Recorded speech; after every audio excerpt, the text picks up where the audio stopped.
Hindi talaga nakakapanghinayang na napunta si Janine Gutierrez kay Jericho Rosales.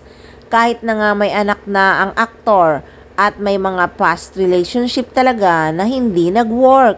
Mas okay naman kasi talaga si Echo kesa daw kay Paolo Abilino. Hindi naman talaga maikakaila na super haba ng hair ni Janine Gutierrez sa kasalukuyan.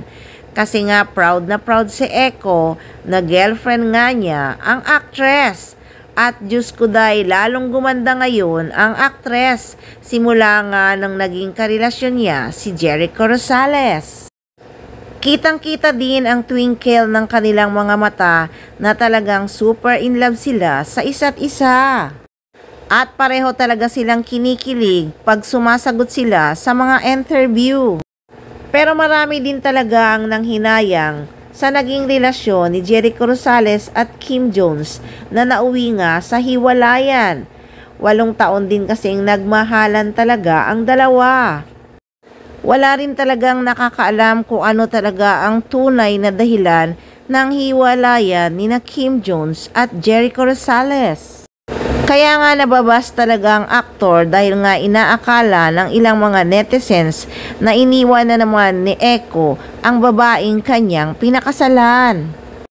Na kung tutusin ay talagang dalawa silang nagdesisyon na maghiwalay na nga. Kaya mag-best friend pa nga talaga sina Jericho Rosales at Kim Jones hanggang ngayon. May chika lang talagang kumalat na kaya daw naghiwalay kasi hindi nga daw magkaanak sa 8 taong nagmahalan. At sana ngayon nga daw na magkarelasyon sina Janine Gutierrez at Jericho Rosales na sa tingin nga ng ilang mga fans ay sa kasalan na nga hahantong ang pagmamahalan ng Econin. Sana daw si Janine Gutierrez na talaga ang makapagbigay ng anak sa aktor. Syempre may kumontra na namang buzzer na bitter. Yung asawa nga niya, ang ganda-ganda, iniwan din niya Ganon din yan si Janine, iiwanan din niya ni Jericho Rosales. Kaya abangan na lang talaga natin kung saan nga hahantong ang pagmamahalan ni na Jericho Rosales at Janine Gutierrez.